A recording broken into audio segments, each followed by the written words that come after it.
Stalin's Library by Geoffrey Roberts, a resumé and review, Part 1. Much of Stalin's youthful political style derived from that of his master and political exemplar, Lenin.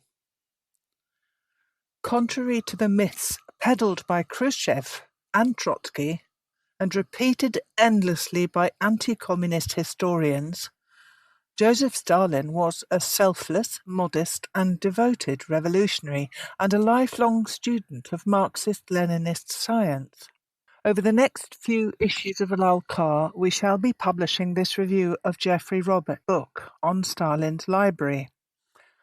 Although as a bourgeois academic, Roberts is obliged to take an anti-communist approach and to repeat many of the usual slanders against Stalin, such as in the sentence, this book explores the intellectual life and biography of one of history's bloodiest dictators, Joseph Stalin. Nevertheless, as an honest historian, he has been able to shed a bright light on Stalin as a person, showcasing not only his genius as a political leader, but also his untiring and meticulous devotion to the cause of proletarian revolution and the well-being of the toiling masses.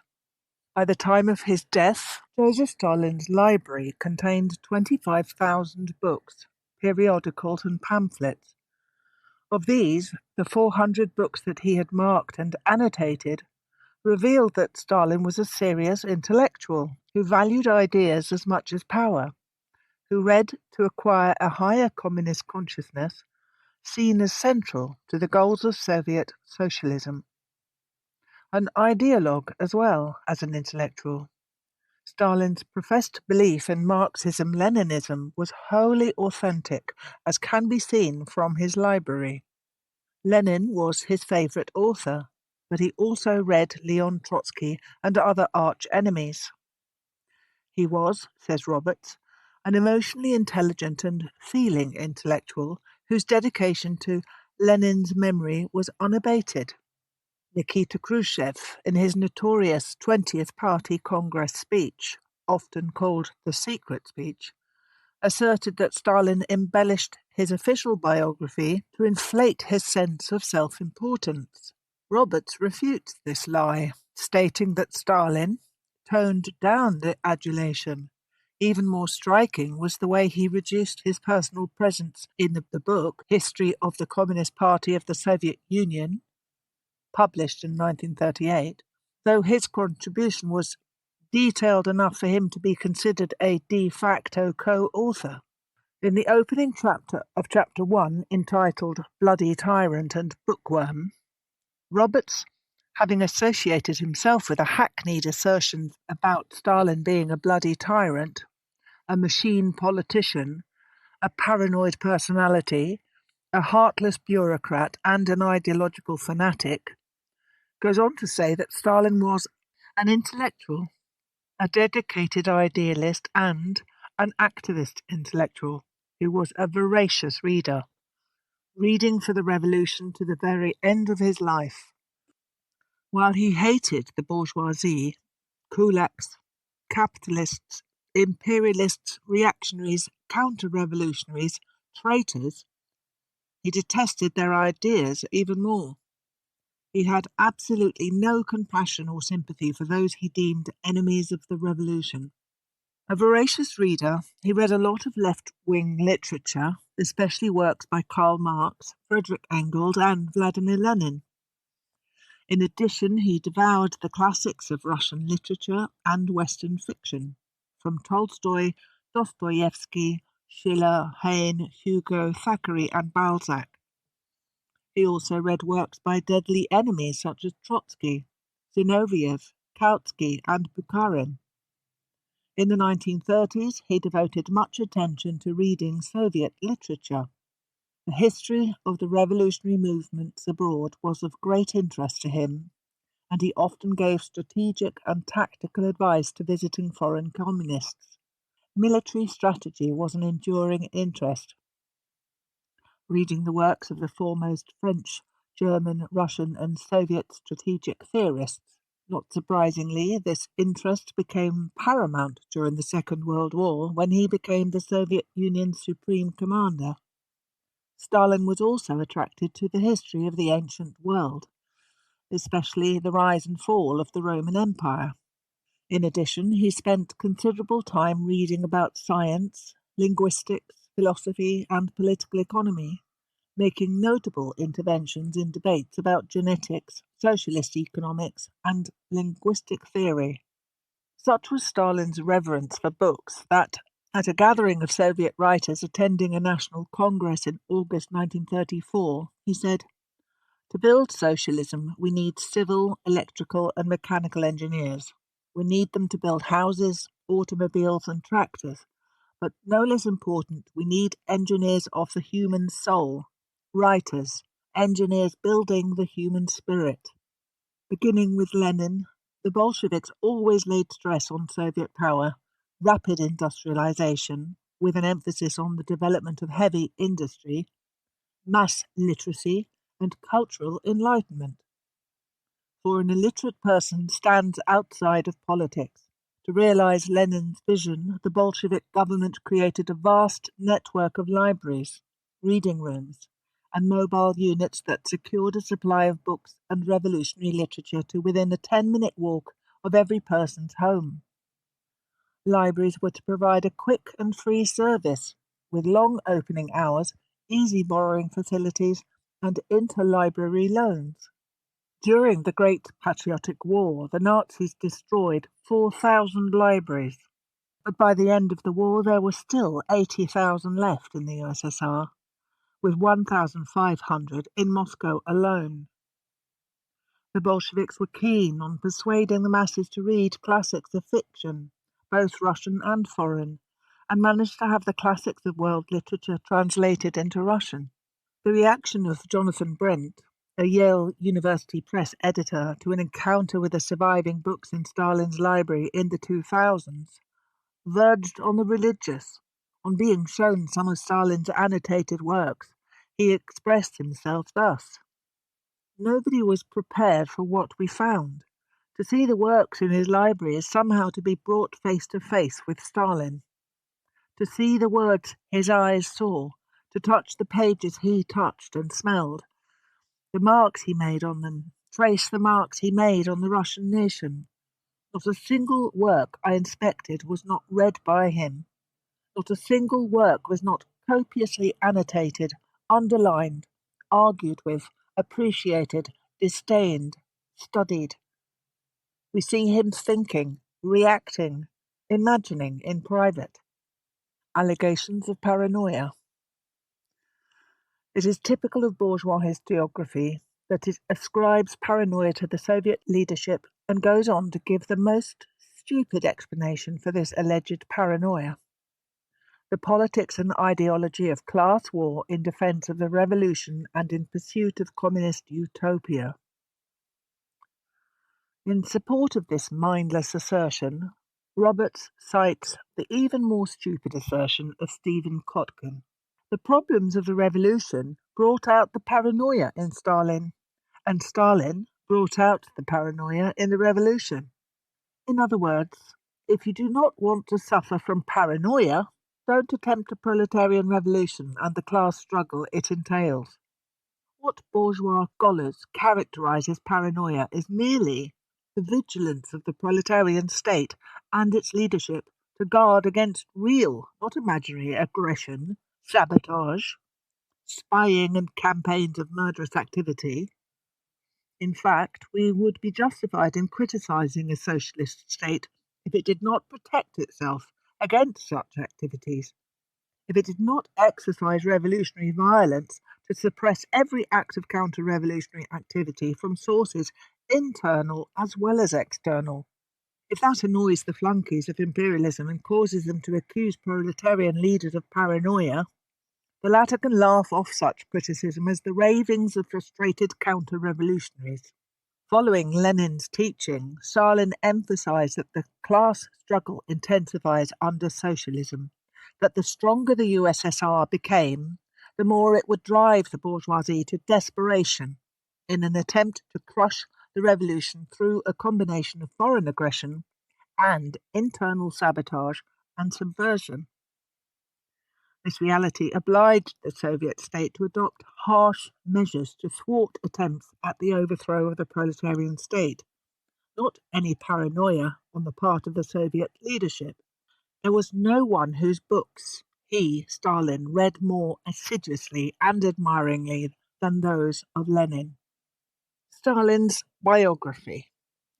Lenin is my teacher, he said, repeatedly and proudly. The most important thing is the knowledge of Marxism, he scribbled in a margin of an obscure military theoretical journal in the 1940s. He meant it. In the thousands upon thousands of annotated pages in Stalin's library, there is not a single hint that he harboured any reservations about the communist cause.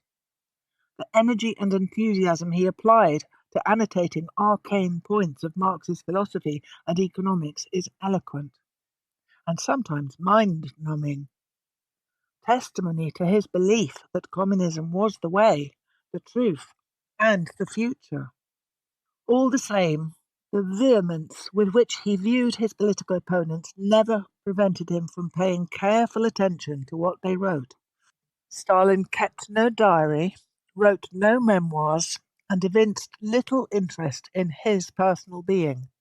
Yet in answer to persistent questions from foreign visitors, he occasionally gave answers that gave a small glimpse of his early life.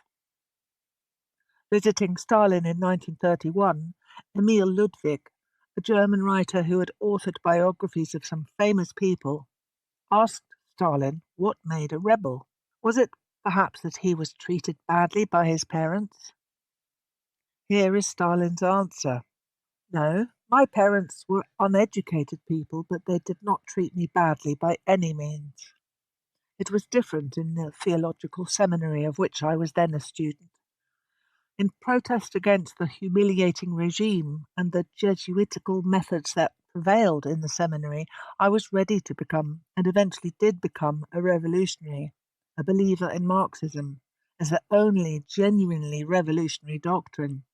In 1939, the Soviet dramatist Mikhail Bulgakov was keen to write a play about Stalin's youth and to stage it in connection with celebrations of Stalin's 60th birthday.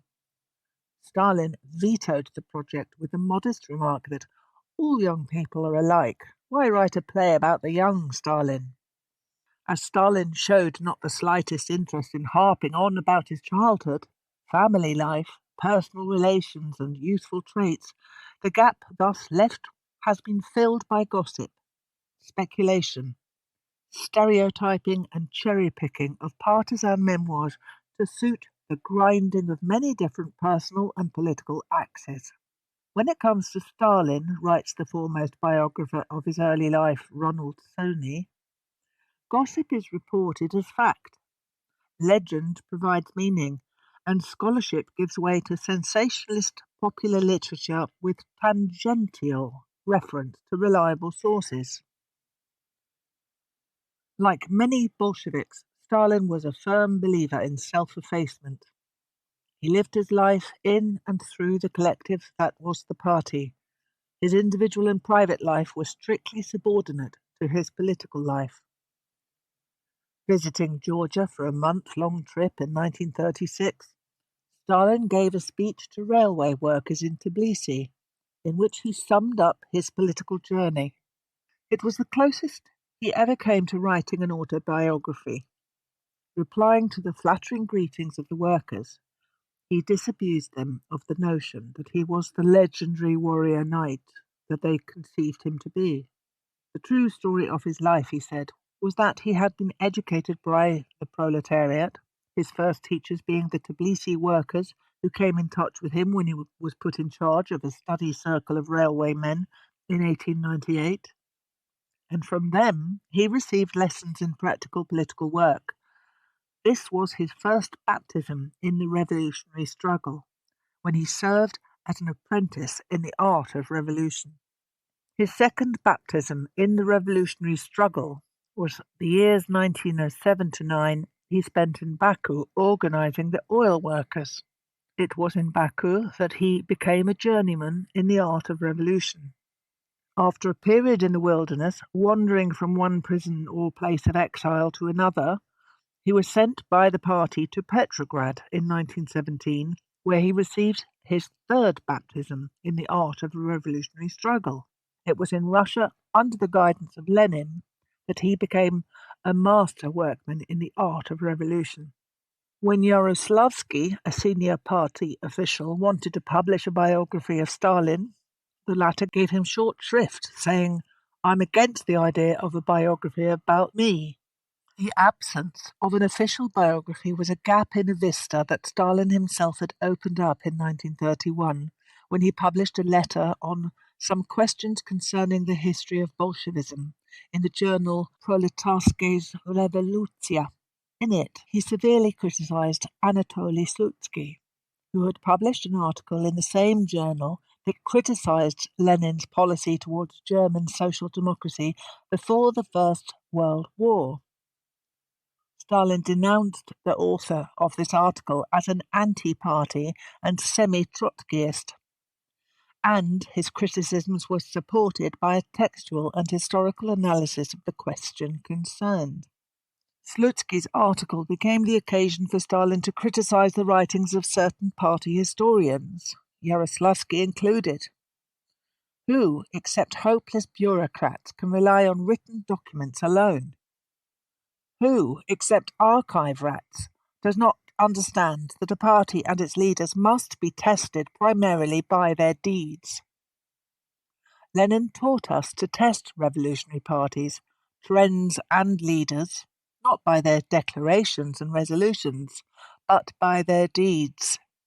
Although written to counter Slutsky's outrageous assertions about Lenin, Stalin's article served to increase the demand for an autobiography of Stalin. The gap created by the absence of an authorized biography of Stalin was filled by two publications. The first was a book-sized lecture delivered by Lavrenti Beria, and the second by a semi-official popular biography by the French communist intellectual Henri Barbusse, 1873 to 1935. Before becoming security chief in 1938, Beria headed the Georgian Communist Party. Beria's lecture on the history of Bolshevik organization in Transcaucasia, delivered in July 1935, was serialized in the Bolshevik paper and then published as a book. Beria sent an inscribed copy to his dear beloved teacher, the great Stalin. The book soon became a classic, issued in 8 separate editions and remained in print until Stalin's death in 1953. Barbusse was a famous writer who had been a member of the French Communist Party since 1923. He had helped to organize the 1932 Amsterdam World Congress Against War and was head of the World Committee Against War and Fascism in 1933. Stalin met with Barbusse on 4 occasions between September 1927 and November 1934. "I'm not so busy that I can't find time to talk to Comrade Barbusse," Stalin remarked at their meeting in 1932. It was the fame of Barbusse as a writer and a reliable communist that persuaded Stalin to accept the proposal. The book was published in the USSR and France, as well as some other countries. It was published in French in 1935 and in Russian in 1936.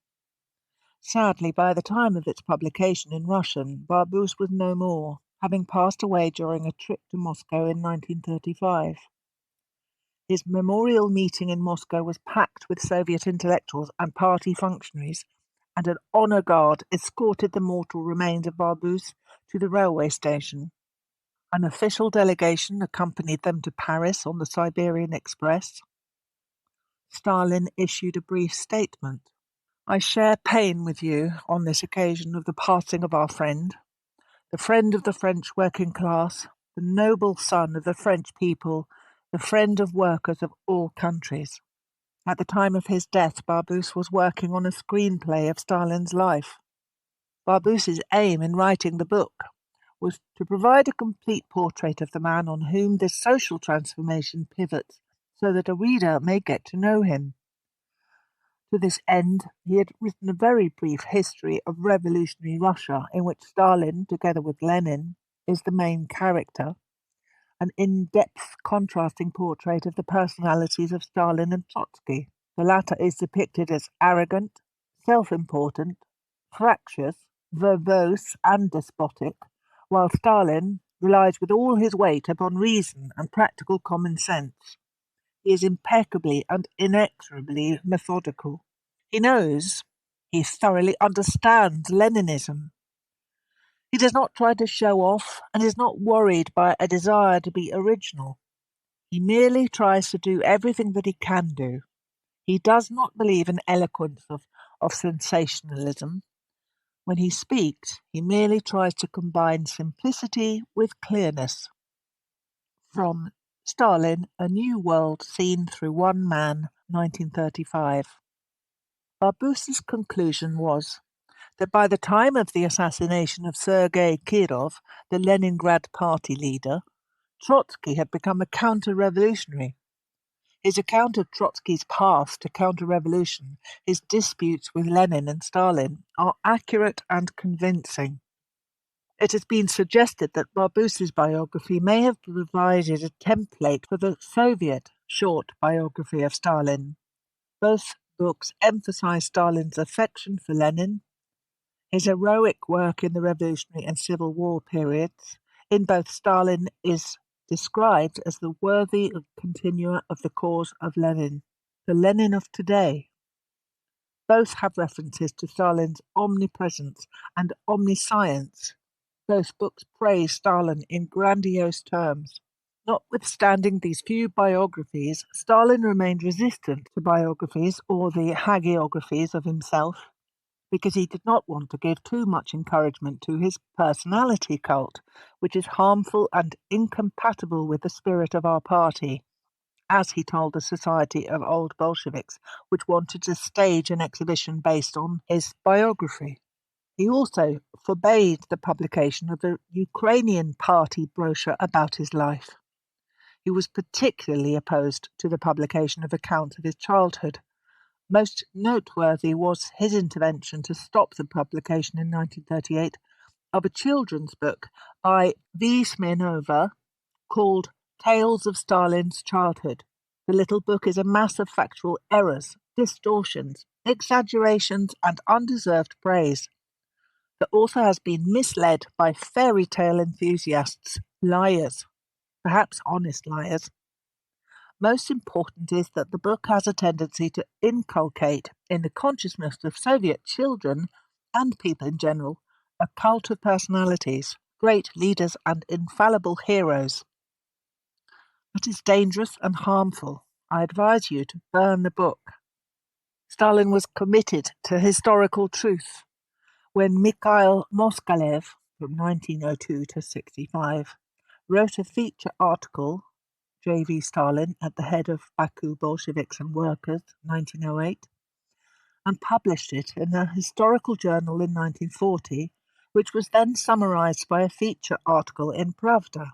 Stalin complained to Yaroslavsky, the editor of the journal, that the article distorted historical truth and contained factual errors. He sent copies of his letter marked not for publication to the Politburo and to the editor of Pravda.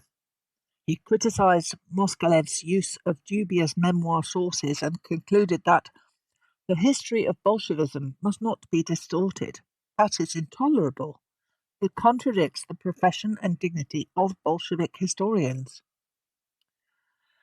In a letter to Stalin, Yaroslavsky set out the sources on which Moskalev's article was based. 2 days later, on the 29th of April, Stalin replied, repeating his objections and pointing out the unreliability of Moskalev's sources, adding that an historian has no right to just take on trust memoirs and articles based on them. They have a duty to examine them critically and to verify them on the basis of objective information. The party leadership, he went on to emphasize, needed a scientific history, one based on the whole truth.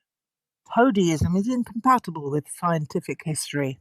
Stalin contradicted Moscow's statement that he, Stalin, had been the editor of the Baku workers' newspaper, Gudok, the Siren, saying, "I never visited the Gudok editorial offices. I was not a member of the editorial board. I was not the de facto editor of Gudok. I didn't have the time." In the light of the above information, it is not difficult to conclude that assertions made by bourgeois falsifiers of history, including the Trotskyites and the Khrushchevite revisionists, about Stalin promoting the cult of his personality are nothing but slanderous fabrications and a pack of lies. The real Stalin was a modest, humble, and self-effacing man who attributed every achievement of the Soviet Union to Lenin, whose pupil he claimed to be all his life. Publication of Stalin's works. A project truly close to Stalin's heart was the publication of his collected writing, articles, letters, speeches, statements, reports, interviews, and contributions to Marxist theory, which doubtless furnish a great deal of material that charts his political journey and its milestones, recording as they do his most important thoughts. The question of publishing these was raised in December 1939 on his 60th birthday. However, for various reasons, the project kept on being delayed, and Stalin showed no inclination to hurry the process along. Finally, the first volume of his works, Sochinenia, saw its publication in 1946. As to the size of the print run, in his characteristic modesty, he suggested that 30,000 to 40,000 copies would be sufficient. When someone pointed out that the print run for Lenin's collected works was 500,000, he replied curtly that he was no Lenin. In the end, he was persuaded to accept a figure of 300,000.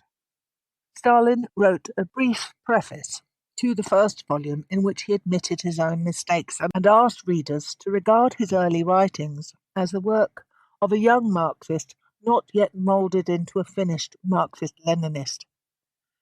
His two mistakes, he said, were, first, that he accepted the then prevailing view that the socialist revolution should only take place in a country where the proletariat was the majority of the population, while Lenin had shown that the victory of socialism was possible even in a predominantly peasant country like Russia. And secondly, that he had been wrong in advocating the handover of the landlord's land to the peasants as their private property rather than taking it into state ownership as favoured by Lenin. Between 1946 and 1949, 13 volumes of his works were published. Their publication stalled, and the project was cancelled by Khrushchev following his scandalous renunciation of Stalin at the 20th Party Congress in 1956. Meanwhile, even before the publication of the 13 volumes, many of Stalin's writings, such as The Foundations of Leninism, Problems of Leninism, Marxism and the National Question, The History of the Communist Party of the Soviet Union Bolsheviks, and his wartime speeches, had been published and circulated in millions of copies. The History of the Communist Party was to have been volume 15 of his works, having been acknowledged that it was his work, not that of an anonymous party commission.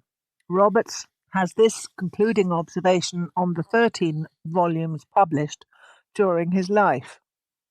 Their limitations notwithstanding, the 13 published volumes of Stalin's Sochinenia were destined to become the single most important source of his biography, fundamental to the study of the man and his age, as McNeill puts it.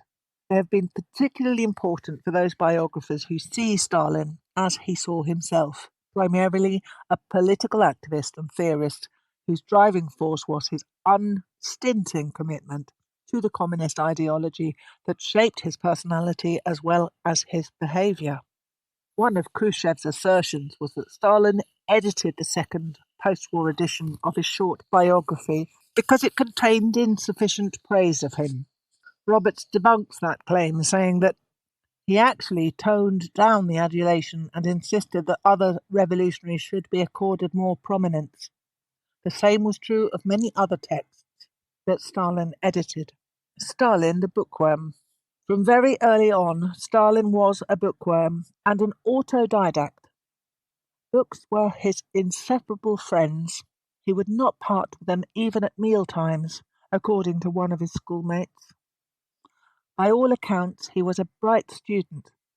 In 1894, he matriculated, and on the basis of his results was recommended for entry into a seminary.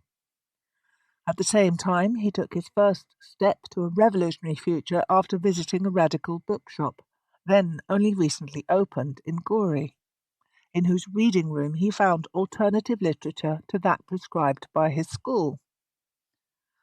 At the age of 15, he moved to the Georgian capital, Tbilisi, to enter spiritual seminary, which, like his school, was run by the Georgian branch of the Russian Orthodox Church.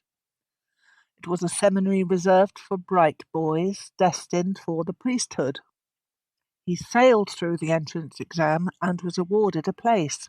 By the time Stalin arrived at the seminary, there was a well-established tradition of student protest and intellectual rebellion, especially against the school's Russification policies and attempts at suppression of the Georgian language.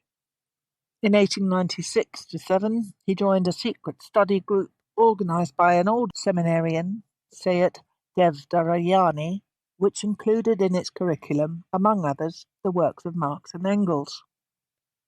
A source of forbidden secular literature was the Georgian Literary Society's cheap library, which was run by the editor of Iveria, Ilya Chavchavadze. Stalin's reading habits were discovered by the seminary inspector, who confiscated his copy of Victor Hugo's Toilers of the Sea, in which he found the said library ticket. As a punishment, Stalin was confined to a cell for a prolonged period. The principal noted that Stalin had already been warned about the possession of Hugo's book on the French Revolution in 1993. On 13 occasions he had been found to be reading books borrowed from the cheap library. At the time, his favourite author was the Georgian Alexander Kazbegi, whose fictional hero, Koba, was an outlaw who resisted Russian rule in Georgia. Stalin adopted that as his first pseudonym upon joining the illegal revolutionary underground. Only in 1913 did he adopt the name Stalin, the Man of Steel.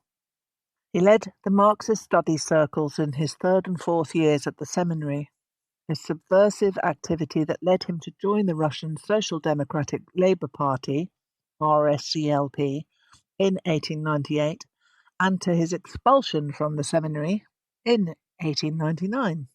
As he had failed to graduate, he could neither become a priest nor go to university, although he was qualified to teach in a church school.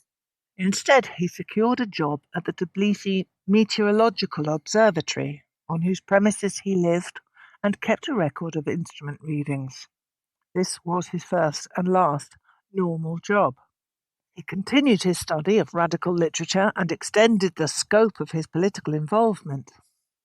A key influence at this juncture was Lado Ketskoveli, who became a conduit for his connection to both the underground revolutionary movement and workers' study circles. According to Roberts, an intellectual as well as an activist, Lado was Stalin's first political role model. On religion. Notwithstanding his educational background, when it came to religion, Stalin was a model of Bolshevik orthodoxy. On leaving the seminary, Stalin turned his back on religion and became an atheist, an ardent opponent of clericalism and of supernatural thinking. While espousing religious freedom, the Bolsheviks reserved the right to campaign against religion. In Stalin's words, written in 1906, Social Democrats will combat all forms of religious superstition, will always protest against the persecution of Catholicism or Protestantism. They will always defend the right of nations to profess any religion they please, but at the same time, they will carry on agitation against Catholicism, Protestantism, and the religion of the Orthodox Church in order to achieve the triumph of the socialist world outlook.